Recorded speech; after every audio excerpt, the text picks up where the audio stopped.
¿Qué onda? ¿Cómo están? ¿Qué onda, profe? Buenas, profe. ¿Rollo? ¿Qué rollo?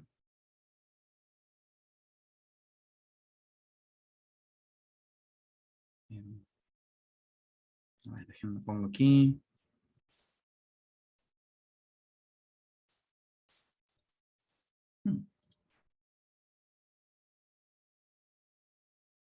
Muy bien, vamos a dar un minutito nada más para que se terminen de conectar. Los que faltan, que no deben de faltar muchos, entonces.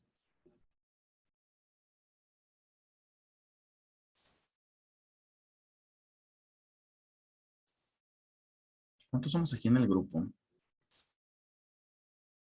Son 26 ustedes, en teoría. Ya somos 22. Oigan, por cierto, me faltan algunos equipos. Por ahí ya tengo, a ver, tengo 1, 2, 3,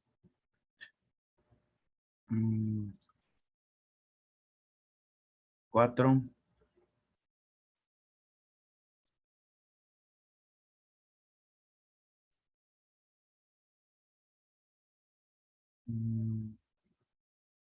5, 6, 7. 7 por 3, 21. Me faltan, en teoría, 2 equipos. Entonces,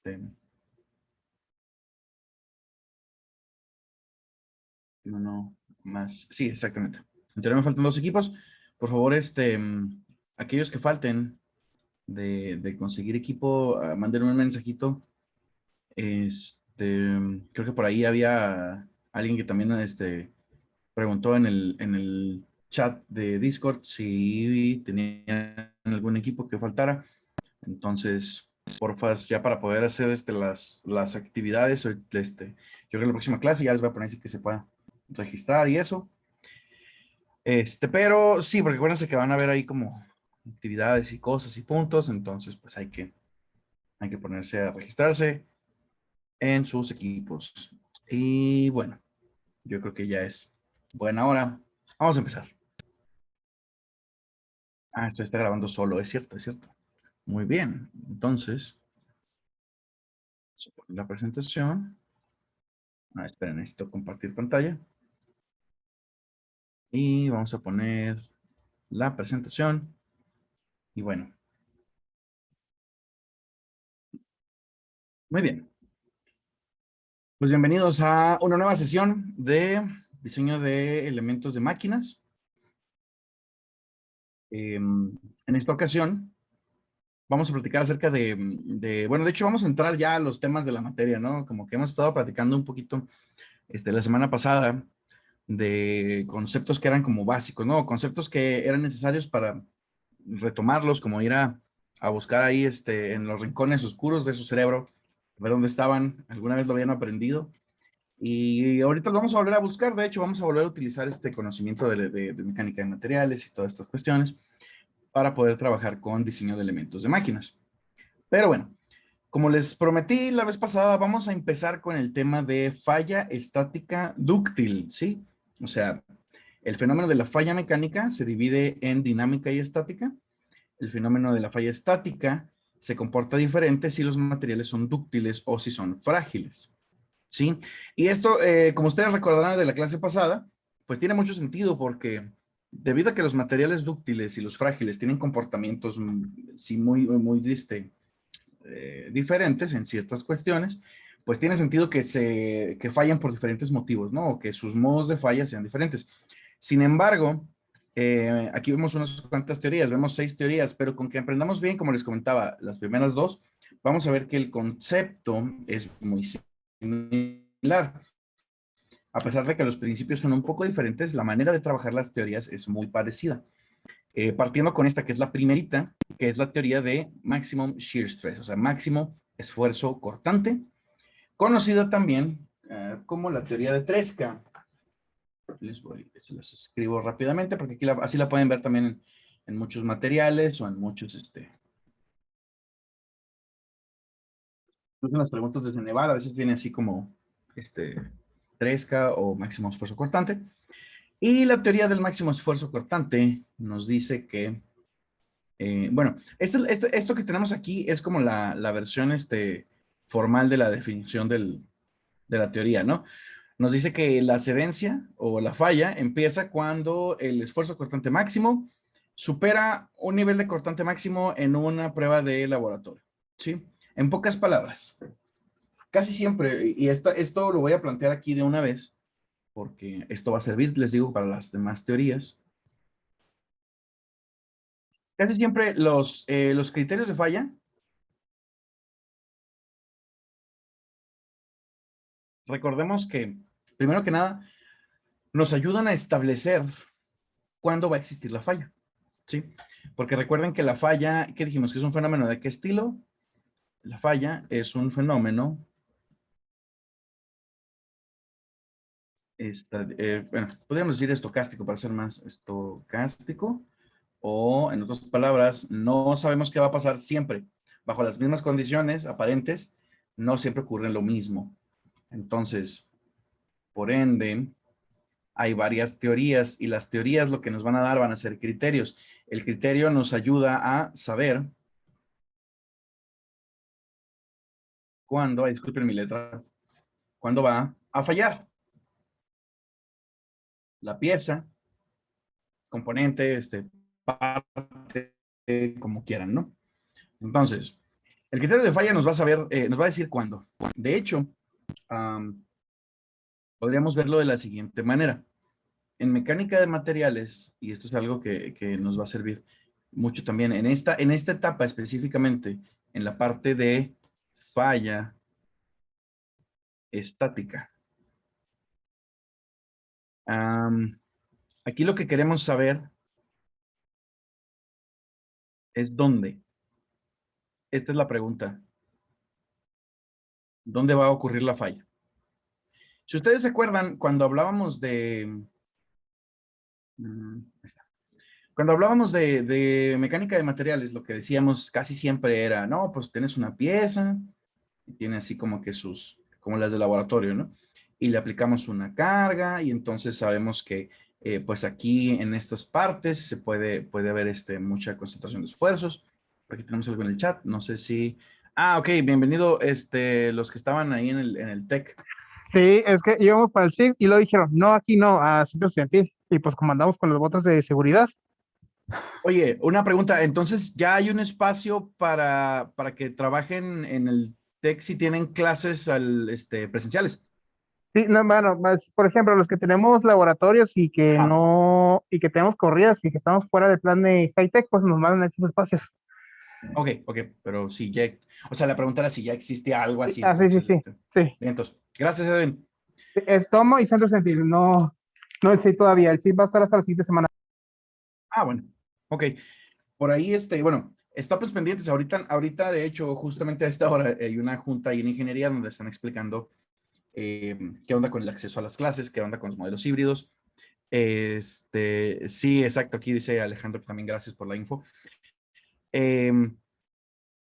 Nos van a platicar cómo va a estar el asunto, entonces a partir de la siguiente semana creo que ya van a cambiar las cosas y ya vamos a poder ir de manera híbrida, o sea, unos sí, otros no. Falta que me digan exactamente cómo va a ser y yo les digo la próxima clase cómo va a estar el asunto, ¿sí? Digo, ustedes también pueden preguntar con sus asesores, con sus directores y les deben de informar ahí el asunto de cómo va a estar, pero pues yo estoy esperando a que hoy termine la junta para que nos platiquen cómo va a ser eso. Y pues bueno. Eh, ok, como les decía. En mecánica de materiales, usualmente nosotros hablábamos más de falla estática y lo que decíamos, la pregunta primordial era, a lo largo de la pieza, ¿en qué lugar iba a ser más propenso a la falla? Y eso lo determinábamos calculando los esfuerzos, sacando la concentración de esfuerzos. Entonces, esto es la pregunta de la falla estática.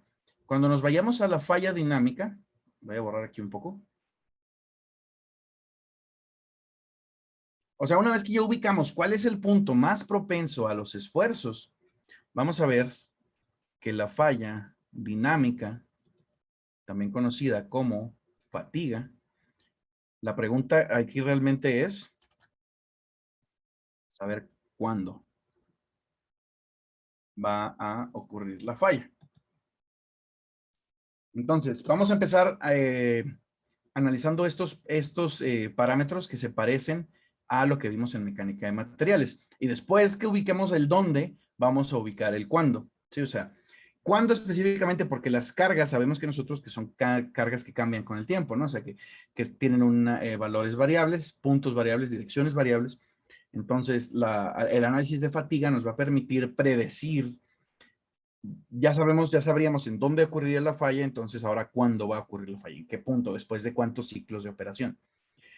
Entonces, como bien tiene sentido, ¿no? O sea, primero vamos a hablar de la falla estática, porque la falla estática nos ayuda a ubicar el lugar espacial, y luego vamos a hablar de la falla dinámica, que nos ayuda como que a ubicar el lugar temporal donde va a ocurrir la falla.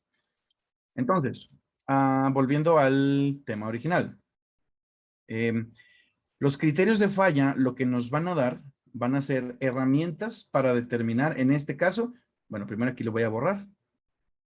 ¿Dónde? Sí, ¿no? Aquí es primero, ¿dónde va a ocurrir la falla? Y el criterio de falla nos dice que vamos a tener una condición de laboratorio contra, vamos a compararla, condición de la pieza normal o condición real de pieza. Ok, ¿qué es lo que sucede aquí? Todos los criterios de falla y todas las teorías de falla, de hecho, que vayamos a plantear, incluso las dinámicas, parten de esta suposición, que es una suposición, ahora sí que un principio científico importante, ¿no? Resulta que tenemos un fenómeno que se repite y lo que nosotros podemos hacer es probar bajo condiciones limitadas.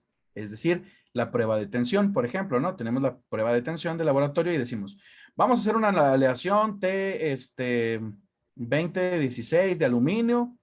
Vamos a crear esta pieza y la vamos a fabricar y vamos a aplicarle después una prueba de tensión y la vamos a aplicar tantos newtons, ¿no? O tantos megapascales hasta que se rompa. Esa es la condición del laboratorio y la condición del laboratorio nos arroja resultados.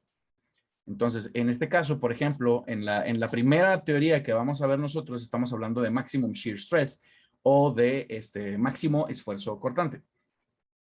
Entonces, ¿qué es lo que nos va a arrojar esta prueba de laboratorio? Nos va a arrojar cuánto cortante había cuando falló la pieza, ¿sí?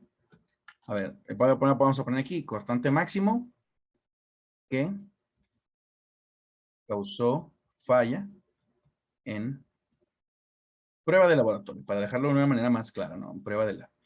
Entonces, eso es lo que podemos saber nosotros de las pruebas.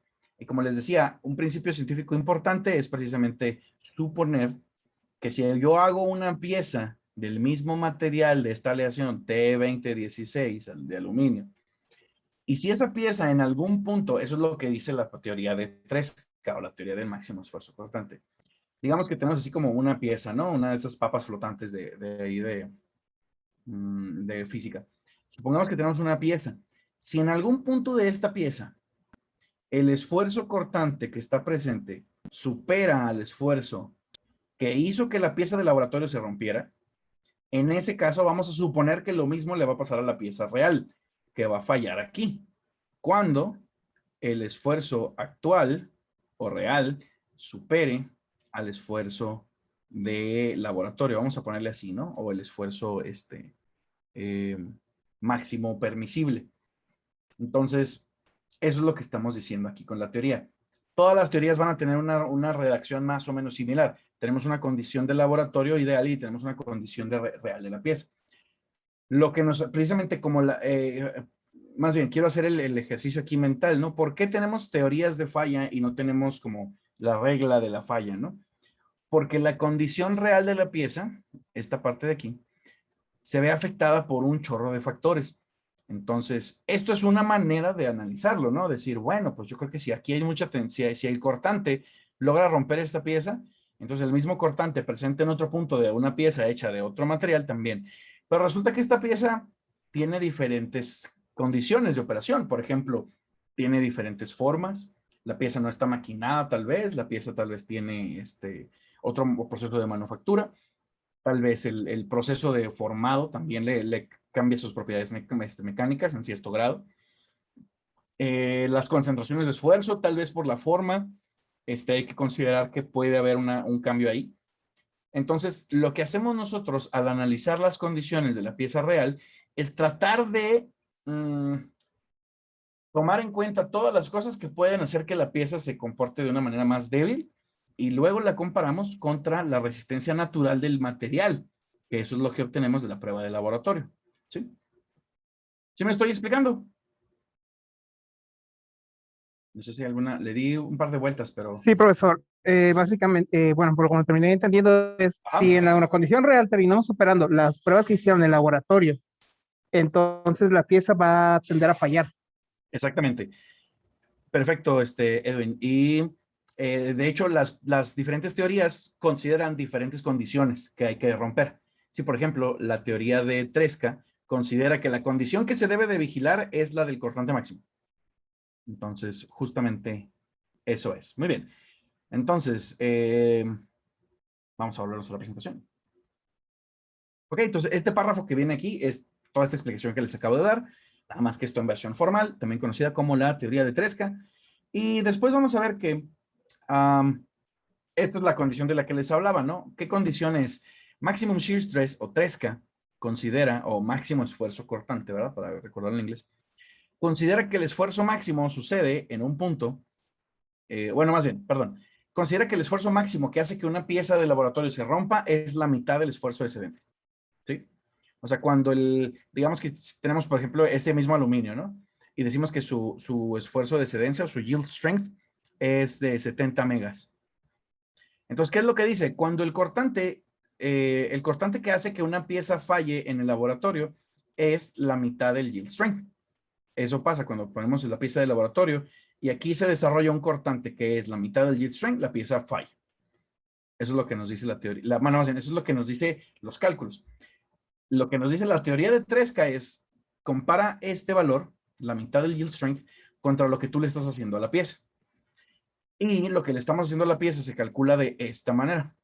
¿Sí? Esta es una forma de calcular el esfuerzo cortante que está sucediendo en la pieza. ¿Se acuerdan qué dijimos? Cuando vayamos a utilizar sigma, cuando estamos hablando de sigma, estamos hablando de estrés que le estamos aplicando a la pieza, o que estamos, sí, vamos a dejarlo en aplicando a la pieza, o el estrés que estamos causando debido a las cargas que le estamos poniendo. Entonces, ¿qué significa esto? Que para calcular el cortante máximo hay que calcular los esfuerzos principales. Ese es el otro concepto que quería revisar la vez pasada, pero lo vamos a revisar ahorita.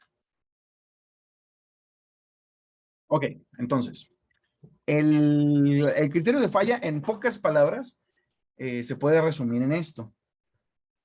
El esfuerzo cortante que le está sucediendo a la pieza, si sobrepasa al esfuerzo que es permitido por la pieza de laboratorio, entonces tenemos una falla posible. ¿Sí? Entonces es posible que, digamos que este se le conoce como el criterio de falla, porque cuando esta condición se cumple, entonces podemos sospechar que ahí va a fallar. Entonces, por aquí nada más tenemos dos cuadritos distintos. Aquí voy a comentar algo que también era muy importante en mecánica de materiales. Aquí tenemos el criterio de falla y aquí abajo tenemos la ecuación de diseño. La diferencia es que la ecuación de diseño contempla a este muchachito, que es el factor de seguridad. ¿Alguien se acuerda de qué es el factor de seguridad?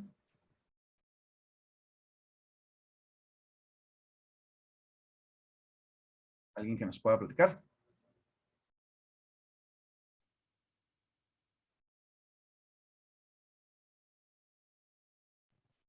Pues tengo entendido que es un factor de proporcionalidad, ¿no? Para hacer que determinar que una magnitud crezca o disminuya a razón de que alejarse de un valor nominal que podría teóricamente causarle un daño al mecanismo. Ándale, muy bien, perfecto. Una muy buena, una muy completa definición, creo yo. Entonces, pues prácticamente es una manera de estar seguros, ¿no? Y si se fijan, aquí en la teoría de falla, lo que hacemos es, bueno, si yo no quiero que mi cortante sobrepase este factor, o sea, este valor, ¿no? Y luego aquí se van el número, los dos que están en el denominador, pues se van. Entonces nos queda esta fórmula de aquí, esta comparación de aquí del cuadrito gris. Si yo digo, por ejemplo, mi esfuerzo de excedencia es de 70. Lo que yo tengo que asegurarme es que esta diferencia de esfuerzos, o sea, que los esfuerzos principales al sumarse o al restarse, no sobrepasen el 70. Ahora, yo puedo decir, quiero un factor de seguridad de 2. ¿Qué significa? Matemáticamente significa que yo estoy tomando ese 70 y lo estoy dividiendo literalmente entre 2. Entonces, ahora no comparo el valor de los esfuerzos contra 70, lo comparo contra la mitad de 70, ¿sí? Lo comparo contra 35. Entonces, matemáticamente estoy dividiendo el límite. Conceptualmente, lo que estoy haciendo es como jugando o pretendiendo que el material, a pesar de que es un material de, no sé, el aluminio T26, 2026, estoy como pretendiendo que el material soporta menos de lo que en realidad soporta para siempre estar en el lado seguro. Fabiola, ¿tienes una pregunta? Sí, perdón, profe. ¿Me podría recordar qué era lo que nos daba el factor de seguridad o con base a qué lo tenemos, lo escogemos o así? Ah, ok, ok. Esa es de hecho, es una muy buena pregunta, ¿eh? Creo que nunca o sea, nunca hablamos de dónde sacar el factor de seguridad. El factor de seguridad, de hecho, es digamos que es una medida un tanto arbitraria en cuanto a que no va a venir o sea, no va a venir como una regla de, para esta clase de cosas, factor de seguridad de 2. Generalmente, eh, hay ciertas industrias, por ejemplo, y ciertas piezas clave que requieren un factor de seguridad más alto, pero no siempre vamos a tener una regla de que para esta cosa es un factor de seguridad de tanto. Entonces, no hay como una fuente universal para determinar el factor de seguridad. Es más bien, implica conocer, por ejemplo, mm, condiciones de incertidumbre que tengamos acerca del material, ¿no? Por ejemplo, no sé cómo, no confiamos tanto en este material porque ha demostrado algunas pruebas, o sea, que no ha correspondido bien a las pruebas, o no conocemos al proveedor de este material y pues estamos tratando de conseguirlo, o es la primera vez que trabajamos con ellos, o no conocemos, por ejemplo, las aplicaciones que le pueda dar el usuario final. Queremos protegernos contra el usuario. Ahora sí que queremos proteger al usuario final no quiero decir su propia estupidez, porque no siempre es pura estupidez, pero es como los que les decía, ¿no? El ejemplo que les ponía de qué pasa cuando estamos en un elevador y el letrerito dice 10 personas. Y bueno, ¿qué puede pasar? Pues estamos en el elevador del TEC, probablemente se van a tratar de meter 11. Eh, ¿Y qué significa esto? O sea, lo que mencionábamos era bien importante, ¿no? Los elevadores, por ejemplo, son unas piezas clave. Entonces, el factor de seguridad también depende de qué tan crítica es la pieza. Entonces, si es un elevador, por ejemplo, yo no le pondría un factor de seguridad de 1. ¿Qué significaría por ejemplo, que el sistema que sostiene el elevador tuviera un factor de seguridad de 1 y yo le digo, puede 10 personas o de 70 kilos, ¿no? Que he visto 700 kilos es lo que puede. ¿Qué pasaría si el factor de seguridad fuera 1 y se sube una persona más? Pues nos va a fallar. Ya valió. Pues ya valió, básicamente. Entonces ahí Eh, lo que se haría sería tener un factor de seguridad, dejar el límite hasta 8 personas, ¿no? Para tener una emergencia. Exactamente, o sea, sería incrementar el factor de seguridad. Entonces, bueno, ¿qué tal si mi cable sí soporta 700 kilos? Entonces yo les voy a decir, no lo operen voy a suponer que estas personas pesan 70 kilos. Entonces voy a decir, pues con 7 por 7 son 49, 490 kilos, ¿no? Vamos a decir que perdón, que 490 kilos, 500 kilos. Y efectivamente, pues si el elevador realmente puede 700 y le estoy poniendo yo como límite 500, entonces mi factor de seguridad es 7/5, ¿no? Que es 1.4. Entonces, este sería el factor de seguridad con el que estaríamos trabajando. Y eso también depende,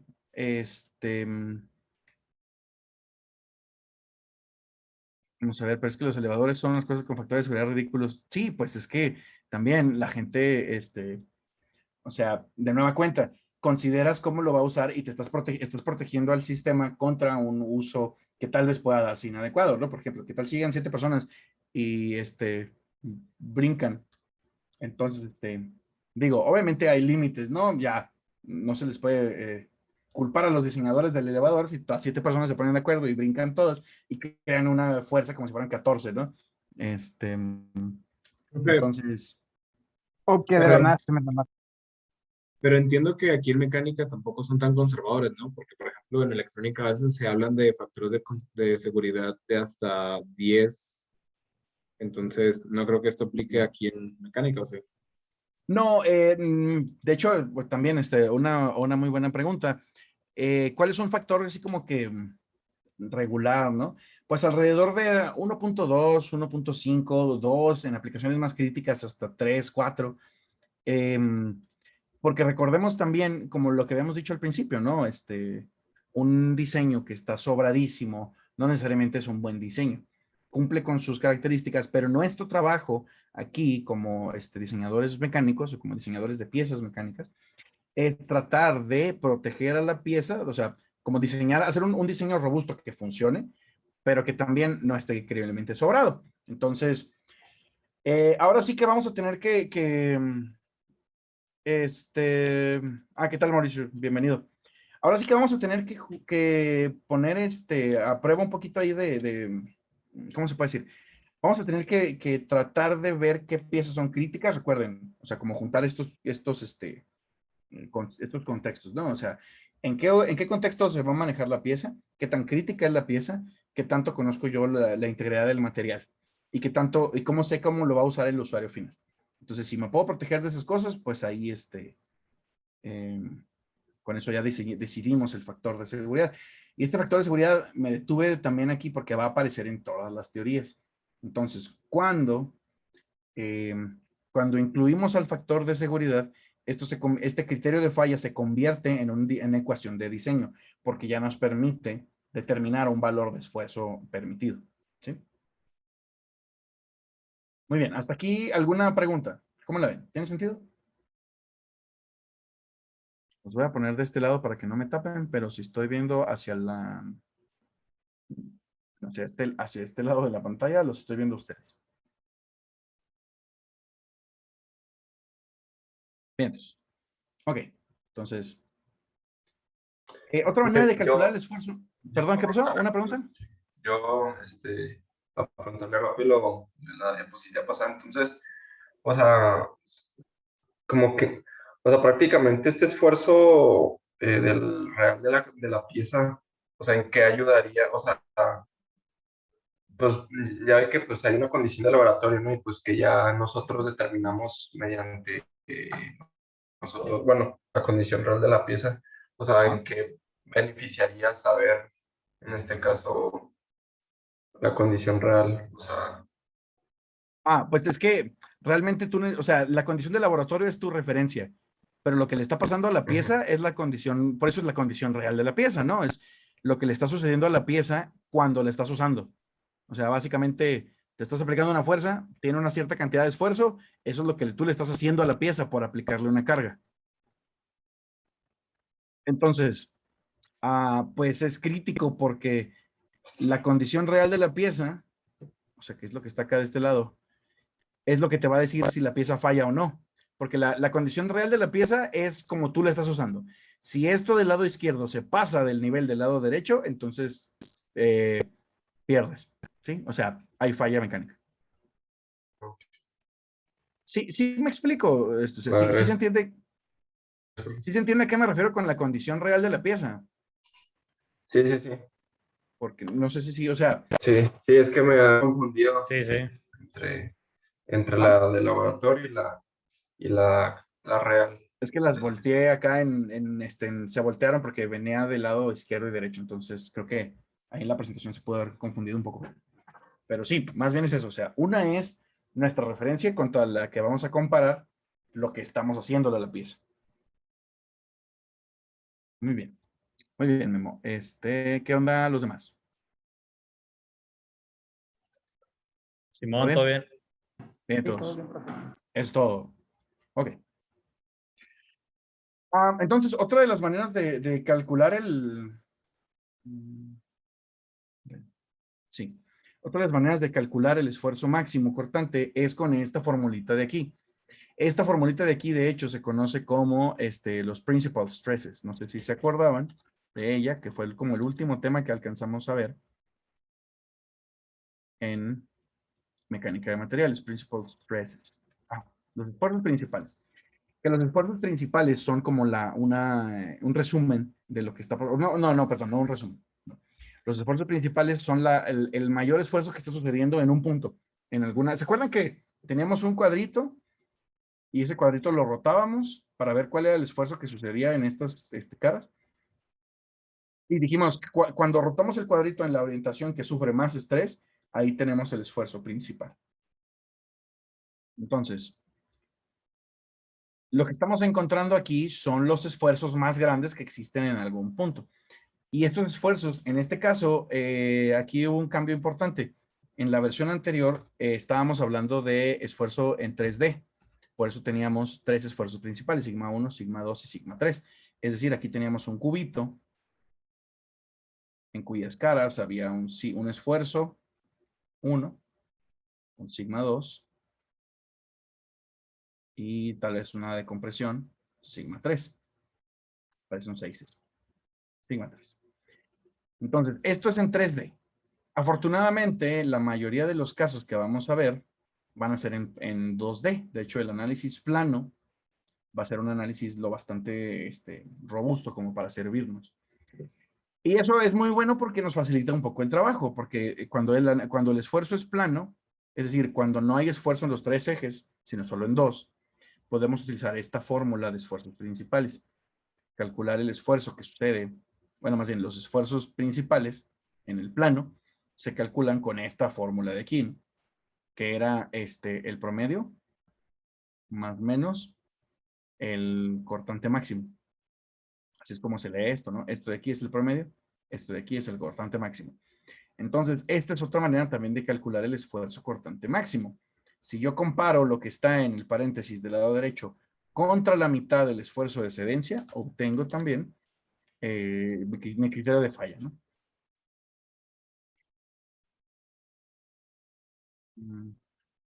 Ahora,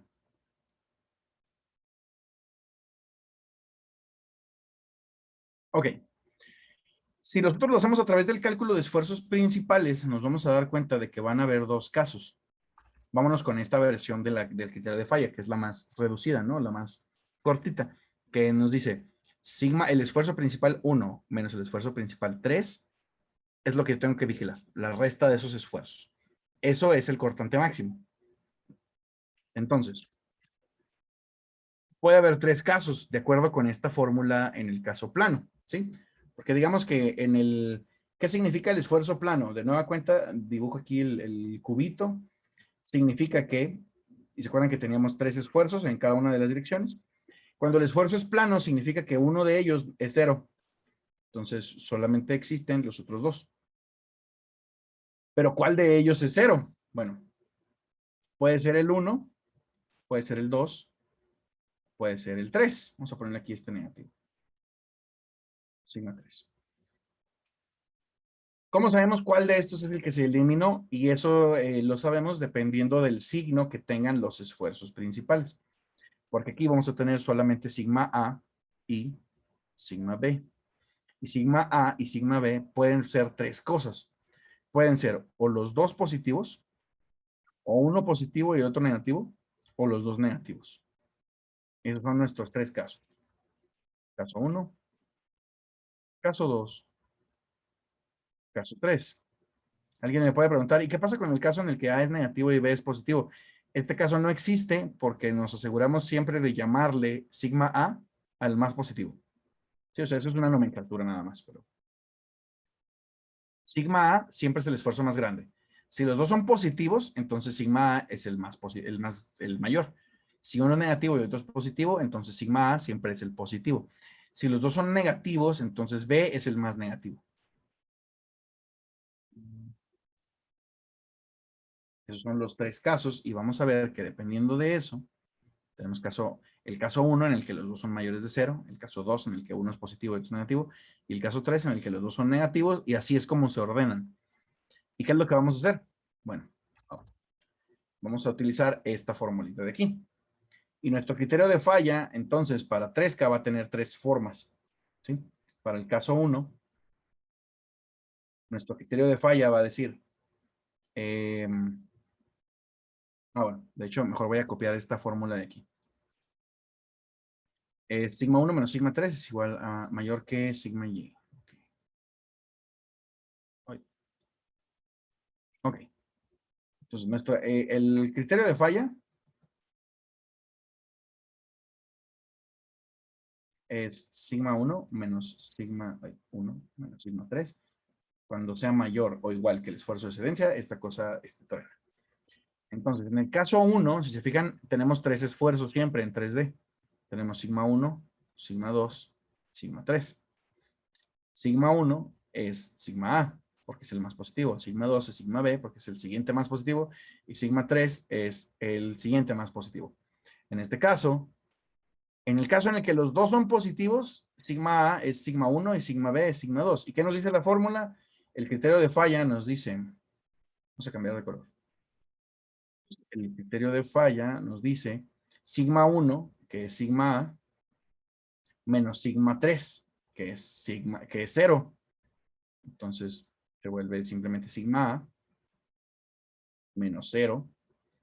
Tiene que ser mayor que el esfuerzo de excedencia, o en otras palabras, solamente me tengo que preocupar porque sigma A no sea mayor que el esfuerzo de excedencia. Ahora, esto estuvo un poquito mareador. Si se fijan, en resumidas cuentas, lo que dice la teoría de Tresca es lo siguiente. Cuando los dos esfuerzos principales son positivos, solo me tengo que preocupar de que el más positivo, o sea, el mayor de todos, no pase del esfuerzo de excedencia. Por el otro no me voy a preocupar. ¿Qué es lo que nos está diciendo esta teoría de manera implícita? Bueno, es más, primero voy a repasar los demás casos y luego vemos si podemos ver algo que nos está diciendo esta teoría en específico. Pero bueno, en el segundo caso, vamos a ponerlo con naranja, el orden sigue siendo el mismo, ¿no? Hay dos esfuerzos planos y el otro esfuerzo es 0. Uno es positivo y el otro es negativo. Entonces, en 3D, estos esfuerzos quedarían ordenados como sigma 1, sigma 2 y sigma 3. Pero el 2 no existe, ¿sí? 0. Acá si se fijaron, el que no existía era el 3. Por eso le ponía así. Este se vuelve 0. Entonces, eso es cuando los dos son positivos. Cuando uno es positivo y el otro es negativo, el que se vuelve 0 es el de en medio. Y lo que nos dice la fórmula es que entonces el criterio de falla para el caso 2, voy a ponerle aquí caso 2, es sigma A menos sigma B, mayor que el esfuerzo de excedencia.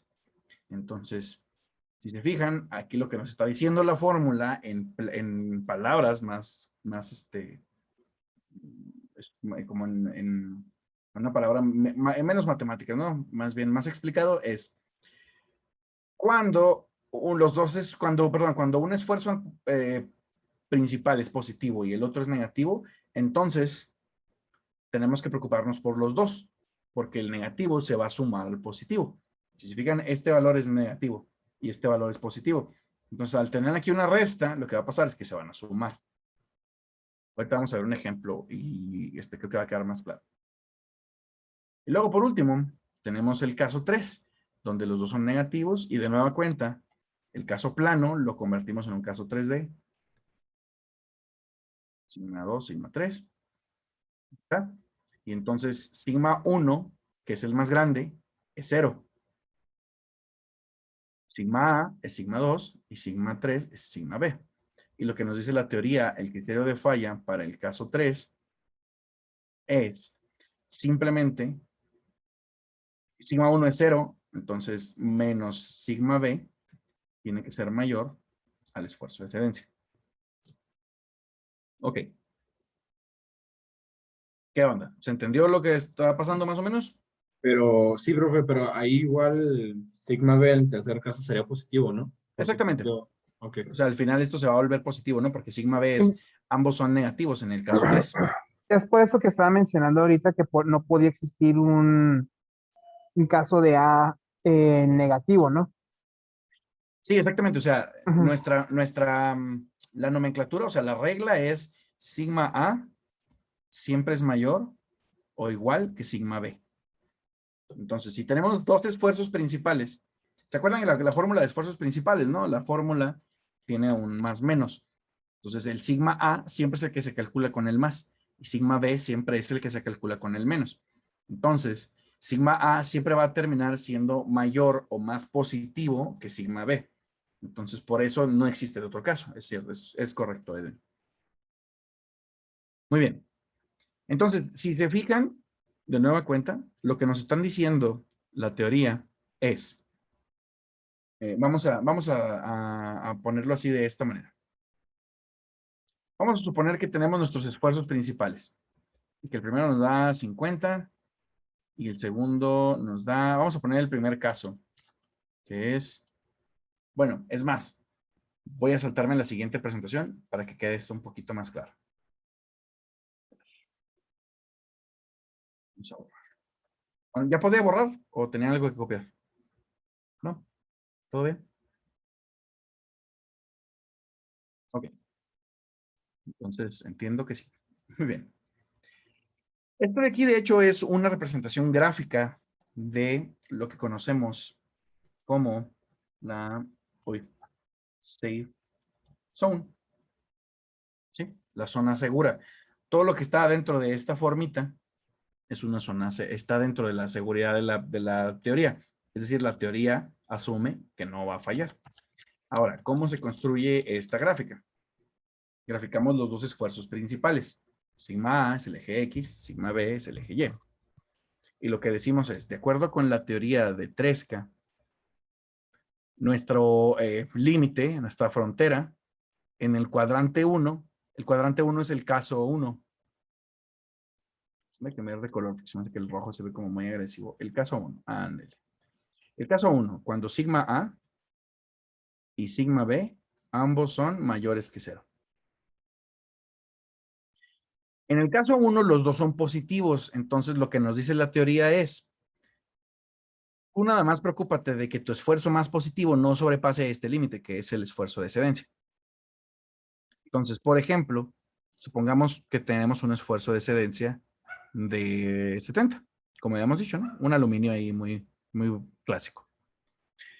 Entonces, de acuerdo con esta teoría, yo, por ejemplo, pudiera tener un punto en el cual calculo los esfuerzos principales y me da que sigma A es 40.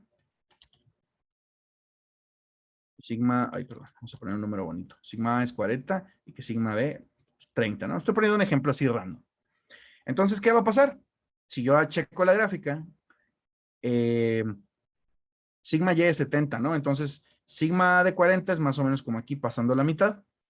Aquí está mi valor de sigma A. Y luego sigma B es 30, entonces poquito antes de la mitad, más o menos como por aquí. Entonces, mi pieza se ubica estresada en este punto. Entonces, si se fijan, está muy dentro de la zona de seguridad. ¿Qué es lo que me dice esta pieza?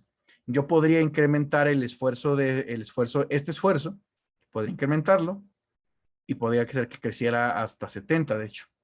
O sea, yo pudiera hacer que esta pieza siguiera avanzando en su camino hasta llegar a este punto. Y aquí no habría ningún problema. ¿Sí? O sea, puede incrementar el esfuerzo hasta 70. Y no había problema porque no se pasa de la frontera del lado derecho y nunca se va a pasar de la frontera del lado de arriba porque el de arriba es el sigma B. Entonces, nunca va a ser sigma B mayor que A. ¿Sí? O sea, siempre va a estar por lo menos. Entonces, digamos que yo tuviera aquí y que tuviéramos un esfuerzo de 70, sigma B todavía podría subir hasta 70 acá. O sea, podría llegar yo hasta este punto. Con sigma A como 70 y sigma B como 70 y estaría dentro de la zona segura de acuerdo, 70. Todavía estaría dentro de la zona segura, en la mera esquina, ¿verdad? O sea, ya con algo de riesgo, pero en la zona segura. No era todo, nada más era un cachito. Ok. Ese es el caso 1. En el caso, vamos a poner otro azul. En el caso 3, deliberadamente me salté el caso 2. En el caso 3, los dos son negativos. 0 es mayor que sigma A, que es mayor que sigma B. Entonces, supongamos que este es el caso en el que sigma A es menos 20, sigma B es menos 60. ¿Dónde estaríamos? Bueno, pues menos 20 más o menos como por aquí. Y luego menos 60 más o menos como por aquí. Entonces, este sería el punto que representaría a mi pieza en este instante en el que tiene estos esfuerzos principales. Sigue estando dentro del margen, ¿no? O sea, mi única preocupación es que sigma B no se pase de menos 70. Entonces, si yo empiezo a ver que esta cosa empieza a salir para acá, ya, ahí hay un problema. Ok. ¿Qué pasa en el caso 2? Bueno, el caso 2 nos dice que sigma A es positivo, mientras que sigma B es negativo. Entonces, ¿qué sucede aquí? Vamos a decir que, por ejemplo, vamos a poner el mismo ejemplo, ¿no? 60 y 20, pero vamos a poner 60 en A. Perdón, 60 megapascales. Y en B vamos a poner menos 20. Si se fijan, como lo que hice en el anterior, nada más lo volteé, ¿no? ¿Qué va a pasar aquí? Bueno, lo voy a dejar aquí. ¿Qué va a pasar? Bueno, el criterio de falla nos dice que cuando el caso es el caso 2, pues miren, si se fijan, aquí viene la gráfica, ¿no? Si yo grafico A 60 y gráfico B menos 20, esto ya escapa de la zona de seguridad. Y eso es porque el criterio de falla en el caso 3, en el caso 2, me dice que tengo que al esfuerzo positivo le tengo que restar el esfuerzo negativo. Y los comparo contra el esfuerzo de excedencia. ¿Sí? Este es el criterio de falla. En otras palabras, o en palabras más coloquiales, en el caso 2, digamos que cuando los esfuerzos van en la misma dirección, cuando los esfuerzos principales van en la misma dirección, es decir, los dos son positivos o los dos son negativos, no causan tanto daño como cuando son esfuerzos contrarios. Eso es lo que nos está diciendo la teoría. Porque cuando los dos son positivos, tenemos más margen de error. Podemos llevar los dos hasta 70-70. Cuando los dos son negativos, también tenemos más margen de error. Pero cuando uno es positivo y otro es negativo, pues resulta que ya no. O sea, se comprueba. Aquí lo que se ha visto es que en esa región donde uno de los esfuerzos es positivo y el otro es negativo, se rompe antes. Lo cual significa que tiene que haber alguna razón, ¿no? Tiene que haber algún fenómeno ahí mecánico. Una explicación que de hecho la siguiente teoría tiene que ver con ella también es la siguiente, ¿no? Cuando los dos esfuerzos son positivos,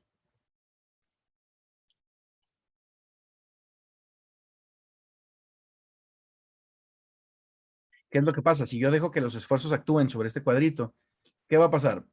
Pues si son iguales, el cuadrito se va a hacer más grande, ¿no? Porque se está estirando.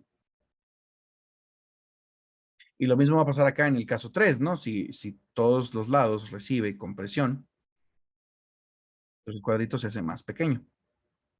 Se comprime. Pero sigue siendo un cuadrito. Ojo aquí, ¿no? ¿Qué pasa cuando estamos en el caso 2? Si tenemos, por ejemplo, un esfuerzo positivo y un esfuerzo negativo. ¿Qué pasa? Con este cuadrito se convierte en un rectángulo.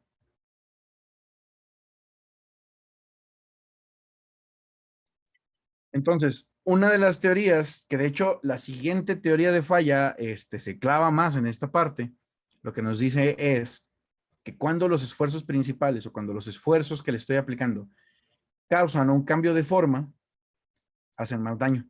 ¿Sí? O sea, cuando deforman, cuando crean una distorsión. Aquí esto parecería como una presión hidrostática, no sé si se acuerdan, o bueno, creo que no sé si la mencionamos, pero, o sea, cuando la presión es la misma por todos lados, lo que nos dice la teoría, estas teorías es, pues más o menos el cuerpo como que se contrae igual y no sufre tanto daño.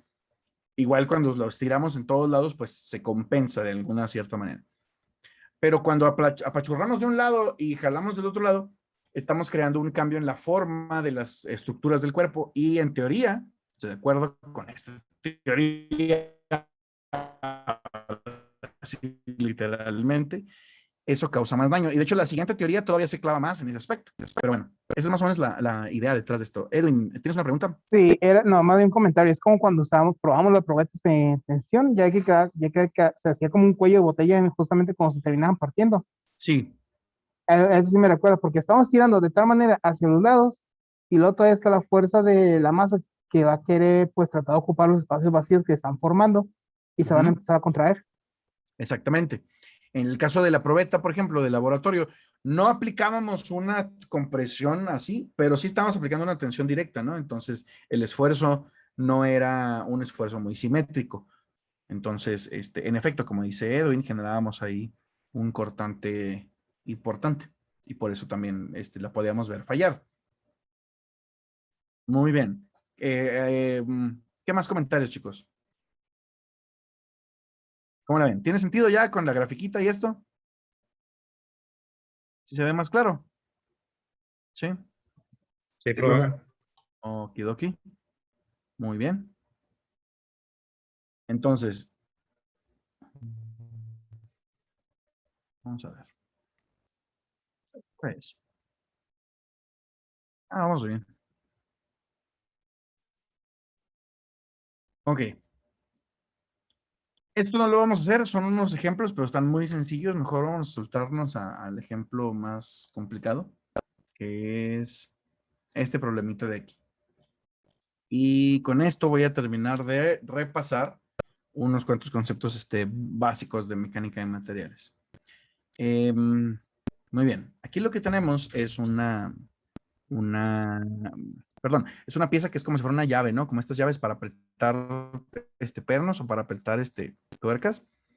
Es una llave que está empotrada, bueno, instantáneamente, ¿no? O sea, que está, digamos que está tratando de apretar algo que está aquí adentro.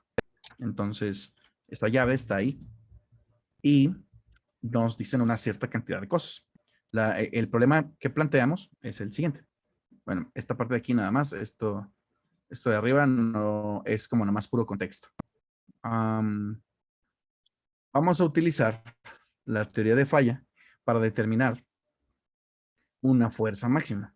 Es decir, este es un problema también como medio de diseño, ¿sí? De hecho, las teorías de falla las vamos a poder utilizar de 3 diferentes maneras, ¿sí? Una de ellas, de hecho, bueno, vamos a hacer un poquito para atrás. Voy a escribirlo aquí. Las teorías de falla las vamos a utilizar de 3 maneras. Una es calcular el factor de seguridad. Este tipo de problemas generalmente son problemas de análisis. Es decir, aquí se nos va a dar lo que le está pasando a la pieza. Es decir, lo que vamos a saber van a ser,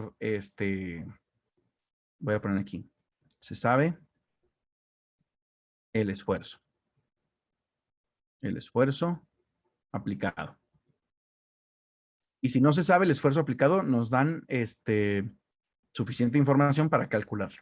Entonces, en un problema de este estilo de análisis nos dicen, aquí está la pieza, estas son sus dimensiones, estas son sus cargas, ¿qué es lo que le está sucediendo, ¿no? ¿Qué tan cerca estamos del factor de seguridad? Y aquí justamente en este diagrama podemos ver que, digamos, si yo estoy más o menos aquí a la mitad, eso significa que tengo un factor de seguridad de 2. Si yo estoy aquí en la orillita, significa que estoy trabajando con un factor de seguridad de 1. Entonces, ¿qué es lo que cuando resolvemos un problema de análisis, lo que estamos diciendo es qué tan cerca estamos a la falla de acuerdo con la teoría de falla que estamos usando, ¿sí? Siempre es, ahora sí que va a sonar como términos y condiciones, así de este software, pero siempre hay que tener mucho cuidado con cómo hablamos ahora en esta materia, ¿no? Porque no podemos decir, bueno, si da 1, la pieza falló. O sea, no. Tenemos que ser un poquito ya más cuidadosos con lo que decimos. Tenemos que decir, de acuerdo con esta teoría, la cantidad de esfuerzo que está sucediendo hace que esta pieza ya esté cerca de la falla o muy propensa a la falla, ¿no? Ya esté muy cerca de fallar. De acuerdo con esta teoría, porque las teorías nos ofrecen diferentes perspectivas. Cuando veamos las demás teorías, vamos a ver cómo compararlas. Pero por lo pronto, el primer tipo de problemas o el primer tipo de planteamientos, no problemas, ¿no? Para no pensarlo tanto como nada más escolar, sino más bien, la primera cosa que podemos hacer con las teorías de falla es calcular el factor de seguridad y ver qué tan cerca está la pieza de fallar. La segunda cosa que vamos a poder hacer con las teorías de falla es calcular. Bueno, de hecho, voy a dividirlo en dos cosas. Aquí sería diseñar piezas. Es decir, podemos calcular las fuerzas aplicables o podemos calcular dimensiones de la pieza. Es decir, aquí lo que se nos dice es lo contrario, ¿no? ¿Qué es lo que se sabe? Los límites de la pieza, ¿no? Esfuerzos límite.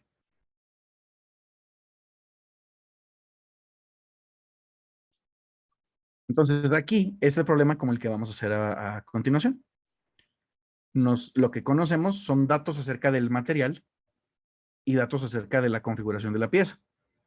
Y lo que nos dicen es, si nosotros conocemos las dimensiones de la pieza, en este caso, aquí también, cuando nos piden fuerzas, te tienen que saber las dimensiones.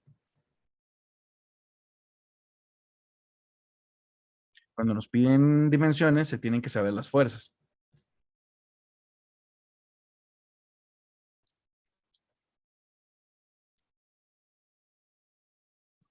Entonces, estos son problemas de diseño donde ya nos dicen, miren, este es el límite y este es el material que vas a usar y va a caber en esta pieza. ¿Cómo tiene que ser mi pieza? O, esa es una pregunta. La otra pregunta es, ¿qué tanta fuerza le puedo meter a mi pieza sin reventarla? Esas son las dos cosas que podemos hacer con las teorías de falla. El primer problema que vamos a hacer es un problema que se dirige a esta parte de aquí. Sí, o sea, está aquí en el, digamos, en el 2A. Nos van a dar datos sobre una pieza y nosotros tenemos que determinar cuánta fuerza le podemos aplicar. ¿Cómo la ven? ¿Estamos de acuerdo? Ok. Ahora sí, nos dicen. Tenemos una fuerza F que se le aplica en el punto D cerca de la palanca de 15 pulgadas, mostrada en la figura. Y lo que nos dice es, esa fuerza genera unos ciertos esfuerzos en la parte que está en cantilever, ¿no? En la parte que está como empotrada, que es la barra OABC. La barra OABC es esta de aquí, ¿no? O sea, lo que nos importa básicamente, de acuerdo con la descripción del problema, es esta barra de aquí hasta acá.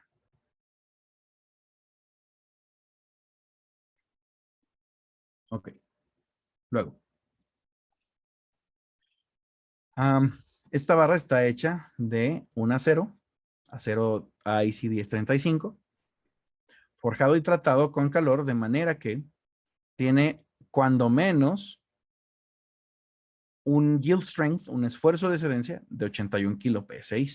¿Sí? Entonces nos dice, tenemos este material, tuvo un cierto tratamiento y se garantiza, o sea, a eso se refiere con el it has a minimum, right? Se garantiza que tenga por lo menos 81 kilo PSI. Entonces vamos a trabajar con este valor que es como el mínimo garantizado. Suponemos que este componente, si se dobla, ya vale sombrilla, ¿no? Lo que dice ahí en inglés, y más formal. Entonces, lo que dice es, si aplicamos suficiente fuerza como para que ese tubo se doble, entonces ya arruinamos el componente. Hay que averiguar cuál es ese valor. ¿Con qué valor de fuerza nosotros arruinamos el componente por aplicarle demasiado esfuerzo? Entonces, la fuerza esta F está hasta acá.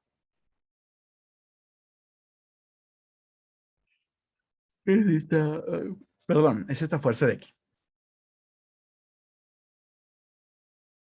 Preguntan. Bueno, muchas preguntas, de hecho. Mm, ¿Qué le está pasando al tubo OABC? ¿Qué fenómenos de esfuerzo le están pasando? Torsión. Torsión. Torsión es uno. Muy bien. ¿Qué más?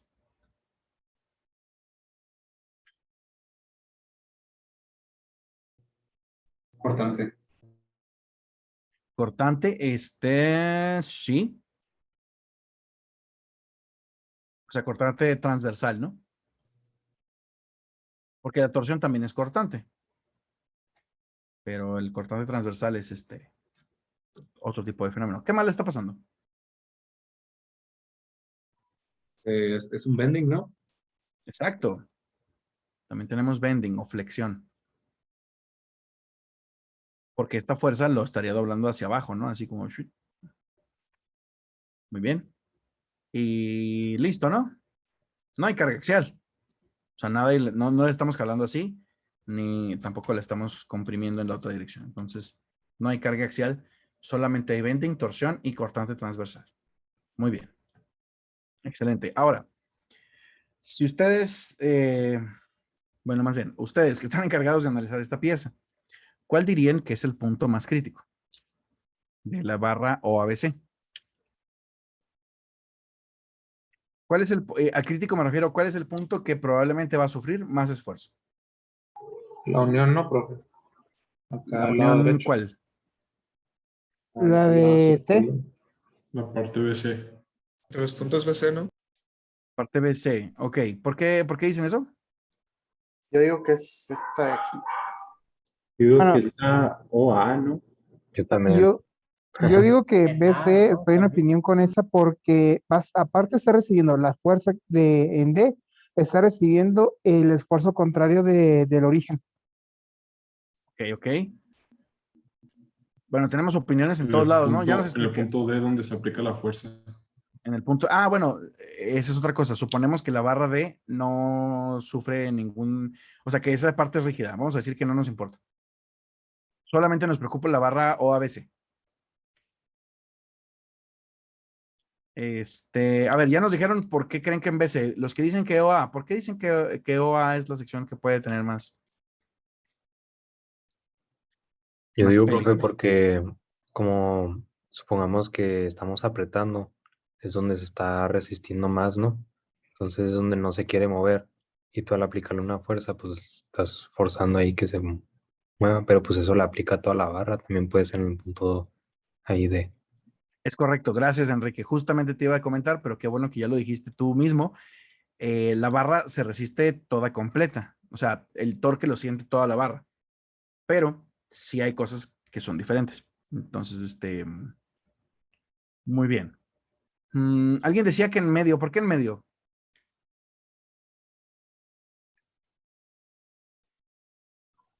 Pues Ya por se el retractaron. bending puede ser. Yo fui el que dijo. Ok. Se me hace. ¿Se acuerda cuando doblábamos ¿cómo le decía? ¿Probetas? ¿Sí, Sí, va? las probetas de laboratorio. Ajá. Casi siempre fallaban por ahí. Entonces, Ok, no ok. sé, fue así como una intuición de que en algún punto de A a B puede que. Y aparte, pues es donde está más delgado el material. Bien, ese es un punto importante. Ok. Entonces, la respuesta correcta es una combinación de las tres. Realmente, ahí les va, porque todos mencionaron cosas importantes. Voy a empezar por lo que dijo Alejandro.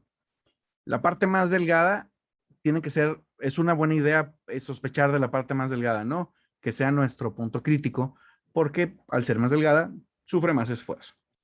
Perfecto. Luego, em, comentó Enrique que la parte que ofrece la resistencia está en OA, ¿no? Que es ahí donde se detiene. Bueno, de nueva cuenta, toda la barra ofrece resistencia, pero aquí es donde tengo que pedirles que se acuerden de cómo funciona una barra empotrada, ¿sí? Voy a poner aquí, vamos a poner un pequeño whiteboard. Bueno, sí, vamos. Ok. ¿Cómo funciona una barra empotrada? Muy sencillo. Vamos a poner aquí la pared. Y luego vamos a poner aquí la barra que está empotrada. Entonces, si yo le aplico una fuerza en este punto, ¿cuál punto de la barra sufre más esfuerzo de flexión o sufre más momento de flexión? Suponiendo que está empotrada aquí.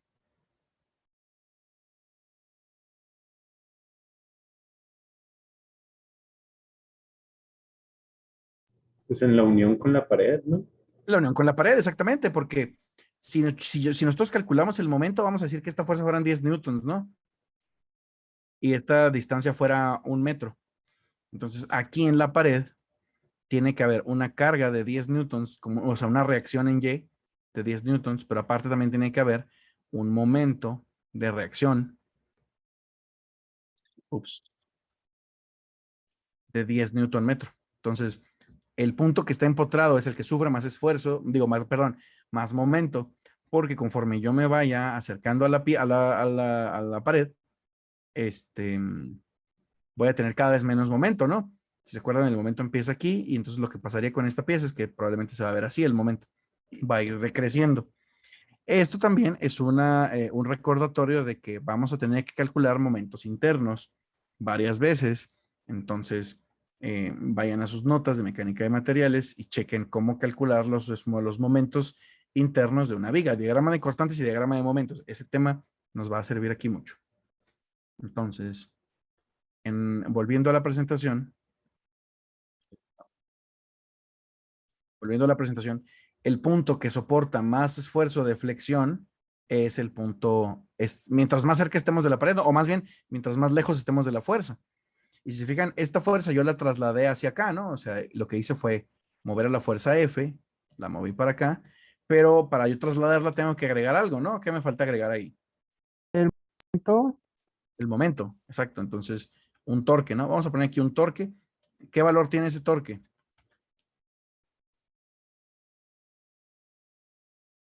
En términos de la fuerza, ¿no? 12F. 15F. 15F, exactamente. Porque la recorrimos de aquí hasta acá. Muy bien, 15F.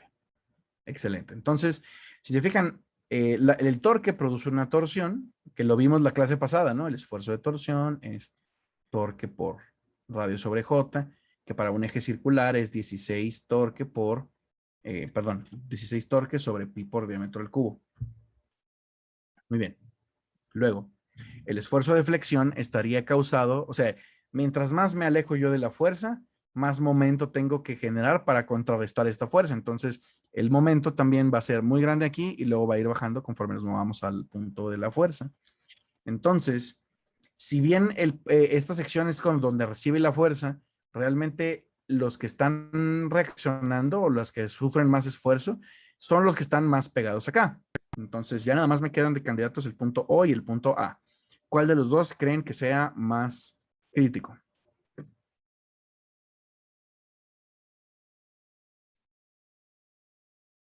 ¿Punto O o el punto A?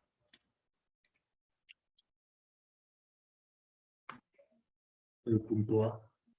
¿Por qué el punto A, Mauricio? Yo creo que es porque está como que la unión ahí. Ok. lo dices más o menos de como por cómo la sección A se une a agua. Sí, ajá. Creo que por ahí va el asunto. Sí, ¿verdad? También, Mauricio. Bueno, recordemos, incluso aunque no sea una unión, ¿eh? O sea, incluso aunque sean la misma pieza y nada más esté como torneada. Recordemos que aquí sucede este fenómeno del cual hablamos en la semana pasada, este fenómeno de concentración de esfuerzos. ¿Qué significa? Si hay un cambio de diámetro, este es el punto y este es el punto A. Si hay un cambio de diámetro, a pesar de que, o sea, si está redondeado, ¿no? Va a haber un incremento de esfuerzos ahí. Entonces, muy probablemente ese va a ser nuestro punto crítico. Entonces, ahora sí que la respuesta, digo, no se vaya nada más con lo que les digo, ¿no? El punto O y el punto A, ambos son buenos candidatos, porque el punto O está más lejos, pero el punto A tiene más concentración de esfuerzos. Si quisiéramos, probablemente si quisiéramos estar como súper seguros, lo que haríamos sería calcular los dos. Pero ahorita nos vamos a ir por el candidato más sospechoso, que sería el punto A, esta sección de aquí, todo este círculo, ¿sí? Ahora, esa rebanadita, ¿no? Digamos que esa rebanada justo donde se volvió más delgado, todo eso, toda esa sección es A. ¿Qué punto dentro de este corte de sección es el que va a sufrir más esfuerzo? El totalmente vertical, ¿no? Hasta arriba. Hasta arriba, muy bien. ¿Por qué, Irving? Porque es el que va a sufrir la torsión y luego también es el que va a sufrir la flexión. Se va a estirar. Exactamente. Acuérdense que la torsión es máxima en todos los puntos de la orilla, ¿sí? Entonces, ¿por qué? Porque la torsión depende del radio. Entonces, en toda la orilla del tubo la torsión es más grande. Entonces ya sabemos que el punto más débil, o bueno, más bien el punto que sufre más torsión tiene que estar en la orilla del tubo. Ahora, de acuerdo con la flexión, si se acuerdan, si nosotros estamos doblando el tubo hacia abajo, ¿qué es lo que va a pasar? El esfuerzo de flexión crece conforme yo me alejo del eje de rotación o del eje neutro. Le hemos llamado a esto el neutral axis. El punto más lejano de esa torsión, perdón, de ese eje, es el extremo de arriba o el extremo de abajo. Cualquiera de esos dos puntos son los puntos que sufren más bending, porque esta es la única fórmula que nos faltó la vez pasada. El esfuerzo de bending está determinado por el momento de flexión, la distancia que hay al punto más lejano, lo voy a poner como C, y el momento de inercia. Que en un tubo sólido, esta C es la mitad del diámetro, entonces sería diámetro entre 2. Y está ahí, el momento de inercia para un círculo sólido es pi sobre 4. No, perdón. Vamos a ponerlo ya completo. Es pi sobre 64 por diámetro al cuadrado a la cuarta. Entonces, esto yo lo puedo cambiar. Igual que como hicimos la fórmula de acá arriba, ¿no? Entonces, mando el 64 para arriba y me queda 64 momento por diámetro entre 2 sobre pi por diámetro a la cuarta. Y se elimina un diámetro y se elimina un diámetro y este 64 se divide entre 2. Entonces me queda 32 momento sobre pi por diámetro al cubo. Y esta es mi fórmula de bending para un círculo sólido, ¿sí? Entonces lo voy a borrar todo esto. Me la voy a llevar para acá. Ok. Entonces, si se fijan, ya hicimos así una super disección de este tubo, ¿no? Ya vimos cuáles son los efectos que generan las fuerzas. Ya vimos cuál va a ser la sección más débil. Y en esa sección ya vimos cuál es el punto más débil dentro de la sección. El punto de arriba o el punto de abajo. A ese punto le vamos a poner un cuadrito arriba, ¿sí se acuerdan, no? Que ese es el estado general de esfuerzos. Y ese cuadrito, si se fijan, es como si fuera una calcomanía, ¿no? De un cuadrito arriba en el punto. El esfuerzo que está jalando, que lo está tratando de estirar, es el bending. Entonces, ese cuadrito yo lo voy a representar acá de este lado con un esfuerzo de bending, o sea, este va a ser sigma X, que va a ser el esfuerzo de bending. Porque acuérdense que el esfuerzo de bending es un esfuerzo normal que trata de, o sea, es muy sencillo, ¿no? La parte de arriba, si yo la trato de doblar, se estira la parte de arriba, ¿no?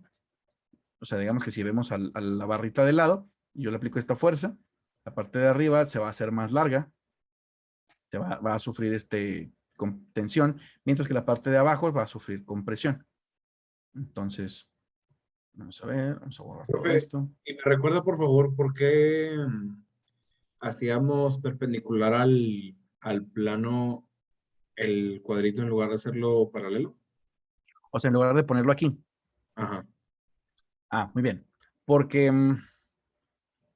es digamos que porque es una manera más sencilla de analizarlo. O sea, tenemos las dos opciones. Podemos agarrar este cuadrito o podemos agarrar el cuadrito que está por arriba.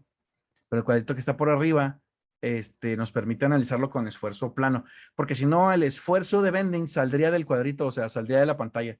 Sería así como Sí, hacia es cierto. nosotros. Y no nos quedaría tan padre para analizarlo. Realmente es válido igual el análisis, pero es más fácil hacerlo así. Ya, cierto. Muy bien. Gracias, muy buena pregunta. Ok. Y por último nos faltaría la torsión, ¿no? La torsión. Todo el tubo trata de hacer esto. O sea, todo el tubo sufre esta torsión. Entonces aquí en esta línea voy a tener una flecha hacia acá, lo cual significa que este cuadrito va a tener un esfuerzo de torsión. Así. Sería el cortante XY, que es nada más y nada menos que el esfuerzo de torsión. Ok. Ahora, no voy a calcular el esfuerzo También por otra tanta pregunta, perdón, profe. ¿Qué pasó? ¿Qué pasó? Con respecto al diámetro del punto A, ¿estamos utilizando el mayor o el menor? Muy bien. ¿Cuál deberíamos utilizar? ¿Cuál Yo creen diría ustedes que que tenga más? ¿Qué, perdón? yo diría que un intermedio donde está la soldadura, pero digo, el chaflán, pero no Ya, o sea, podría. como si agarráramos así, como si integráramos el chaflán, ¿no? Y dijéramos, bueno, pues más o menos como por aquí. Bueno, El menor, ¿no? realmente, exacto, realmente creo que también ya lo habían dicho por ahí, nos conviene utilizar, bueno, no nos conviene. Bueno, ¿cómo le podemos decir? Sí nos conviene para estar bien preparados. Para estar bien preparados hay que utilizar la condición más adversa, que es el más pequeño, ¿sí? El más pequeño que está justo junto a la unión. Porque aquí ya podemos considerar que aquí existen concentración de esfuerzos, pero no estamos en un diámetro más grande. ¿Sí? Si estuviera un diámetro más grande, la fuerza se dispersaría, ¿no? Exacto, tendríamos más área para resistir la fuerza y entonces el esfuerzo baja. Entonces, prácticamente, como dijimos que queremos encontrar el punto más crítico, entonces vamos a hacernos lo más cercano posible al punto más crítico. Muy bien. Profe, yo tengo Excelente. una pregunta. ¿Qué onda? ¿Por qué la torsión tiene componente en X? Ok. Muy buena pregunta también. Acuérdense cómo funciona la torsión. Me voy a regresar, bueno, es más, voy a compartir otro pizarro. Digamos que yo tengo esta pieza, ¿no? Que es el tubo y estoy analizando aquí, este punto. Entonces, la torsión viene así. O sea, el tubo se viene torciendo en esta dirección. Entonces, la torsión que va a ver este cuadrito de aquí está justo en la orilla, ¿no? Va en esa dirección. Y creo que con ese no debería, no hay mucho problema, ¿no? O sea, tenemos el cuadrito y si lo veo desde arriba, el cuadrito está sufriendo esta torsión, ¿no? Perdón, este esfuerzo por torsión. Hasta aquí todos estamos bien, ¿verdad, Pablo? Sí, ese sí lo veo. Perfecto, excelente. Como el cortante no está aplicado en el centro y su línea de acción no pasa por el centro, no es como el normal, ¿no? El esfuerzo normal, si se acuerdan. Como el bending, ¿no? Este pasa por aquí. Entonces, para mantenerlo en balance, lo único que tiene que suceder es que el bending que está acá de este lado aparece de este lado. Con la torsión pasa algo un poquito distinto, porque como la torsión está pasando por este lado, por el lado derecho del cuadro, tenemos que balancearlo para que este cuadrito no esté, o sea, en este momento estaría girando, ¿no? Por acción de este elemento,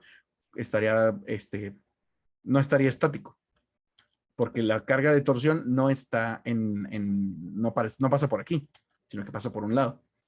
Entonces, para eso, recuerden que hay que balancearlo así, primero que nada, con una fuerza que contrarresta la dirección y luego con otro par de fuerzas que contrarresta el giro. Entonces, la torsión siempre aparece en 4 lados del cuadrito al mismo tiempo. Nada más que ignoramos estos dos, o sea, quitamos estos dos porque más bien porque se sobreentiende. O sea, casi siempre los dibujos van a tener así, 2 flechas y esta de acá y esta de acá no, se omiten, pero sí existen. Muy bien. Sí, creo que ya. Perfecto. Muy bien. Sí, gracias también por la pregunta, Pablo. Muy buena para recordar como para irnos recordando de nuevo de todo este show. Ok. Ya estamos a punto de terminar. Ok, entonces. Tenemos la torsión. Bueno, nada más. por ahí pregunté, no hay cortante transversal porque recuerden que en este punto, ¿no? Habíamos hecho el corte de la sección A y dijimos acá hasta arriba es donde está el bending máximo. Acuérdense que el cortante transversal sucede al revés que el bending, ¿no? Donde el bending es máximo, el transversal es 0. Entonces no lo vamos a contar. Y como este tubo es un tubo largo, generalmente el bending va a ganar. Entonces casi siempre nos va a pasar esto mismo. El bending va a ser el más crítico. Y donde hay más bending, donde el bending es máximo, el cortante transversal es 0. Entonces lo podemos ignorar. Y entonces ya lo último que nos queda, bueno, quiero hacer aquí un comentario un poco triste para cerrar la sesión. Todavía no empezamos el problema de máquinas. O sea, hasta ahorita lo que hemos hecho es puro mecánica de materiales. Ahora, esa es la mala noticia. La buena noticia es, bueno, una buena noticia y otra medio buena, ¿no? La buena noticia es que la parte de máquinas es relativamente, o sea, la parte de teoría que sigue es muy sencilla, la vamos a terminar de checar en la próxima sesión. Y la otra buena noticia, que no sé qué tan buena sea, es que vamos a agarrar práctica. Entonces, todo esto que nos costó así media hora de hacer, en teoría al final nos va a costar mucho menos, ¿no? 5 minutos, probablemente. Pero esto es porque estamos... Yo pensé que este iba a ser el parcial ya. No, hombre, este es el primer problema, imagínate. Imagínate cómo se va a poner. No, no es cierto, no se pone mucho más difícil, más bien es que ya vamos agarrando más práctica y entonces ya ven esto y dicen, ah, sí, pues acá este punto y ahí la ponemos.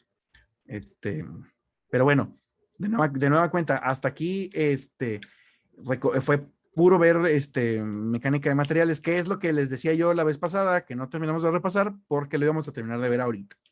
Entonces, por eso ya aquí termina esta parte. Nos vamos a quedar entonces con esto, con estos datos, ¿no? Sabemos que hay un bending que está determinado por 32 veces el momento de flexión por pi por diámetro del cubo. Y sabemos que hay una torsión que está determinada por 16 veces el torque sobre pi por diámetro del cubo. Ya sabemos que el diámetro es el de la sección más corta, que es el diámetro de 1 pulgada. De aquí. No se va a ir con la finta, este es el diámetro del fillet, entonces no se me va a ir con la finta de que es 1/8. Y ya sabemos que el punto crítico es este punto. Entonces, en la siguiente sesión lo que vamos a hacer es, vamos a calcular esfuerzos principales, vamos a utilizar nuestra teoría de Tresca y vamos a determinar con esa teoría la fuerza permisible. Y luego nos vamos a saltar a la siguiente teoría porque ya vamos a agarrar vuelito. ¿Ok? Entonces, pues hasta aquí. Profe, nada más Ya para está. preguntar, había profe. tres fuerzas actuando sobre, bueno, más bien 3 esfuerzos, ¿no? No había Sí, mencionado pero eso. justamente lo que decíamos es que el cortante transversal, que es B por Q sobre I por T, en este punto es 0. O sea, en el punto que utilizamos, que es el punto de hasta arriba, se vuelve 0, porque el cortante transversal depende de que analice... perdón, se me están saliendo gallos. El cortante Profe, transversal depende yo, de que pase por el eje neutro. O sea, digamos que si hago el corte de sección, el cortante transversal es máximo aquí en el eje neutro, pero aquí en el eje neutro el bending es 0. 0, aquí cortante transversal es máximo. En el punto que analizamos nosotros, el esfuerzo de bending es máximo y el cortante transversal es 0. Entonces vamos a analizar este punto y entonces vamos a ignorar a este muchacho así olímpicamente. ¿Cómo la ven? va a estar Gracias, bueno, profe. va a estar bueno ahorita entonces. Bueno, yo me tengo que retirar porque tengo una clase inmediatamente después de esta. Corre. De hecho, sí, ya, gracias por hacer el cue. Vámonos pues. Vamos a dejarlo aquí y nos vemos el viernes. Suerte, señores. Hasta la próxima. Hasta luego, profe. Chao, profe, gracias. Gracias, profe. Chido, bye. Sobres. Nos vemos. Profe, ¿cuándo es el primer cajudo? ¿Qué onda? Pronto, todavía no. Creo que como en 2 clases. Probablemente la próxima semana. Ah, perfecto. El primer Kahoot, ya así para que no nos bombardeen. No sé. Ya no pongan tantos problemas, mejor pongan Kahoots. ¿Cómo lo subo? Ay, perdón. ¿Qué pasó? Decidimos tomar ese punto donde donde ahí era 0 porque es más fácil calcular el otro y no el de abajo donde el otro era 0. Por eso, o sea, porque es más Ah, fácil ok. el cálculo. Ahí te va, ¿eh? Ujú. Bueno, los que se quieran quedar, adelante. Los que no, se pueden ir, no hay problema. Teníamos, de hecho, antes de poner ese punto, teníamos nuestro corte de sección, que es esta rebanadita, ¿no? Este A. O sea, ese corte es un zoom in de esa versión, ¿no? O sea, como ese, justo ahí, ese corte de sección, es el corte A. Entonces, lo que decíamos es, esta sección sufre varias cosas. Sufre la torsión, que está en toda la cara, pero sabemos que mientras más me alejo del radio es más importante, entonces por eso voy a escoger uno de estos puntos, ¿no? Que está en la orilla, algún punto aquí que esté en la orilla. Entonces, luego, eso sería por parte de la torsión. Luego, sabemos que hay un cortante transversal porque la pieza se está tratando de dividir así, ¿no? Hacia abajo. El cortante transversal es más grande aquí en esta línea, que es el eje neutro. Y luego también sabemos que hay un bending porque aquí hay una fuerza que está produciendo un momento que trata de doblar la pieza en el eje Z, ¿no? Es un momento en Z. Entonces aquí sabemos que este punto y este punto son los que sufren más, porque mientras más me alejo yo del eje neutro, más distancia hay y entonces hay más flexión. Sí, ¿verdad? ¿Hasta ahí vamos bien? Ok. Luego, escogemos el punto de aquí arriba y no escogemos, o sea, por ejemplo, ¿por qué no escogemos un punto de aquí en medio, no? Si dijimos que aquí el cortante transversal es máximo, Ahí ¿por sí qué va no el escogemos? cortante transversal en eso. Ahí no hay bending. Exactamente, aquí no hay bending y el hecho de que esta cosa sea un tubo largo significa que muy probablemente, o sea, el valor, vamos a poner, te voy a poner un ejemplo, el valor del cortante transversal máximo va a rondar por ahí de los 4 megapascales, ¿no? El valor del cortante, perdón, del bending máximo va a andar como por ahí de los 100 megapascales. Entonces, si el punto donde, déjame decir cómo le digo, si el punto donde este cortante es más grande solo llega hasta 4 y el otro es 0, pero el punto donde el otro es más grande y llega hasta 100 y el otro es 0, entonces probablemente nos preocupa más este punto de aquí, porque digamos que estamos comparando máximos contra máximos y el máximo bending es mucho mayor que el máximo cortante transversal cuando hablamos de tubos o de ejes. Esto es una regla, no es una regla como universal, pero es más bien un fenómeno muy común. ¿Sí, sí tiene sentido? Sí, profe, gracias. Es que Ok. ya están oxidados los conocimientos de Meni 1, pero no hay. Gracias. Yo sé, por eso me tomo más tiempo en estas clases de ahorita, pero sí es necesario, créanlo que no les estoy haciendo sufrir de okis, pero, y también estoy seguro que ya vamos a agarrar más práctica y ya va a volver ahí el conocimiento. Ok, Profe, ¿se acuerda que había dicho la clase pasada que iba de que había unos ejercicios que los podíamos ir haciendo? No los sí. encontré en Canvas. Ay, creo que no lo ¿Cuál es el subí. documento? Sí, no, perdón. Creo que no he subido esa Ah, presentación ok. todavía. Ahorita la subo. Ah, muy bien. Sale, Sí, perfecto. gracias Mauricio, sorry, se me olvidó. Sí, Pero ahí no, lo no se pongo. preocupen, nomás para igual el fin de semana y avanzarle. Ok, muy bien, ahí lo Todos, subo. profe. Órale, nos vemos. Dale, profe, muchas gracias. Nos vemos el viernes. Hola, profe, Nos gracias. vemos. Profe, yo le quería preguntar por los videos de las clases pasadas. No sé si los había subido o no, porque subí y no estaban. Todavía no están subidos porque, te voy a ser sincero, porque cambiaron el modo de subir los videos y tengo que averiguar cómo se bajan. Pero, Órale. mañana me voy a poner a averiguar eso y ya lo subo ya esta semana. Sale, profe, gracias. Bueno estado. Órale, nos vemos. Vamos. Hasta luego.